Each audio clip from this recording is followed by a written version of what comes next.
નમસ્કાર મિત્રો, હળવદ તાલુકાના સુંદરી ભવાની ગામે ફાયર ક્લે એટલે કે સીપરાની ગેરકાયદેસર ખનીજ ચોરી કરવા મામલે ખાણ ખનીજ વિભાગ દ્વારા દરોડો પાડવામાં આવ્યો છે, જેમાં એક હિટાચી મશીન અને 2 ટ્રકોને પણ ઝડપી લેવામાં આવ્યા છે અને જેને હળવદ પોલીસ મથકે સોંપવામાં આવ્યા છે. એટલે આમ અંદાજે 1.5 કરોડ રૂપિયાનો મુદ્દામાલ જે છે એ ખાણ ખનીજ વિભાગ દ્વારા ઝડપી લઈ ખનીજ જે માફિયાઓ છે તેની સામે આકરી કાર્યવાહી જે છે એ કરવાની કામગીરી હાથ ધરવામાં આવી છે.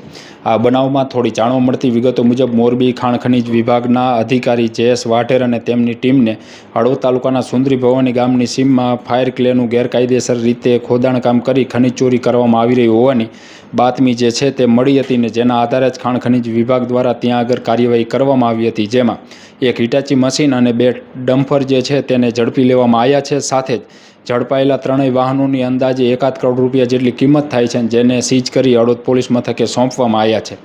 સાથે જ વધુમાં આ જે કંઈ ગેરકાયદેસર રીતના ખોદાણ કામનું કામ જે છે એ હિટાચી મશીનના માલિક હળવદ તાલુકાના સુંદરી ભવાની ગામના ધરમસિંહભાઈ દાજીભાઈ સોલંકી દ્વારા કરવામાં આવતું હોવાનું સામે આવ્યું છે. હાલમાં 3 વાહનો ગેરકાયદેસર રીતે ફાયર ક્લેના ખોદકામ કરવા બદલ સીઝ કરી આકરો દંડ ફટકારવાની કાર્યવાહી જે છે એ હાથ ધરવામાં આવી હોવાનું જાણવા મળી રહ્યું છે. આભાર મિત્રો.